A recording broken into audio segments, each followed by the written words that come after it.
पण असं काय झालं की काल तुम्हालाच पत्रकार परिषद घेऊन घोषित करावं लागलं की 2.5 तासांपूर्वीच अर्ज भरण्यापूर्वी युती तुटली? 11 साडे 11 वाजता पुन्हा एकदा शंकर जगतापांना फोन केला की युतीच्या बाबतीमध्ये काय निर्णय घ्यायचा. त्यावेळेस त्यांनी मला सांगितलं की या बाबतीमध्ये आता आपण पुढं जाणं शक्य नाही. केंद्रामध्ये भाजपला शिवसेनेची गरज लागते तुमच्या सगळ्या माध्यमातून. राज्यामध्ये भाजपला शिवसेनेची गरज लागते आणि पिंपरी चिंचवडला शिवसेनेची गरज लागते न लागते यापेक्षा हात झटकून मोकळी होते, असं का? ते मी उत्तर देऊ शकत नाही त्या बाबतीमध्ये. भारतीय जनता पक्षाने तो निर्णय घेतला, त्यांच्या स्थानिक पदाधिकाऱ्यांनी तो निर्णय घेतला शिवसेनेला खेळवलं, गाफील ठेवलं अशी चर्चा आता जनतेत चालू आहे. आणि युतीच्या माध्यमातून कमी जागा शिवसेनेला मिळतील अशा प्रकारच्या न्यूज किंवा पेपरला बातम्या आल्यामुळं ते कार्यकर्ते इतर पक्षाकडे डायव्हर्ट झाले. पहिल्यांदा 29 जागा मागते, बरं ठीक आहे, नाही बरं 16 घ्या, बरं 13 घ्या, बरं 10 तरी द्या. इतक्या नम्रतेने, आणि ते पण शिवसैनिक. मी तर आप्पा म्हणजे तुमची भूमिका आतापर्यंत पाहिलेली आहे.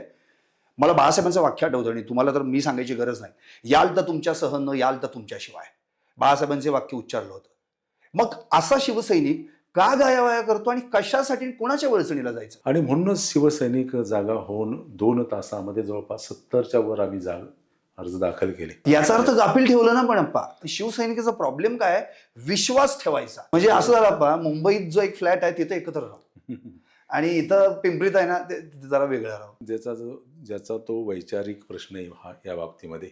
शिवसेना ही प्रामाणिक आहे. जे मारुती भापकर तुमच्या विरोधात 2014ला त्यांनी लोकसभा लढवली आम आदमी पक्षाकडून, आज तेच मारुती भापकर नगरसेवक पदासाठी तुमच्याच पक्षात दाखल झाले आणि तुम्हाला भेटायला आले. पक्ष वाढवण्यासाठी चांगल्या कार्यकर्त्याची जरूर लागते. जर आपल्या युतीतला आपला घटक पक्ष म्हणतोय आम्ही स्वबळावर लढणार, मग आपण पण स्वबळावर का लढलो नाही? पक्षाने ठरवलं होतं की युतीच्या बाबतीमध्ये आपण जायचं. आमदार खासदार पुत्रांसाठीच फक्त निवडणूक आहेत का? का नगरपालिका, नगरपंचायत, नगर परिषदा फक्त यांच्या लॉन्चिंग स्पॉट झालेत म्हणून? मी त्याच्यावर अधिक भाष्य करणार नाही, तो माझ्या पक्षाचा अंतर्गत प्रश्न आहे. तुमचं काय मत आहे? संजोग वगैरेंना भाजपनं कशासाठी घेतलं असं? त्याच्यावरती आज भाष्य करणार नाही. कोण कोणत्या पक्षात जातो, कोण कोणत्या पक्षात जाऊन काय अपेक्षा व्यक्त करतो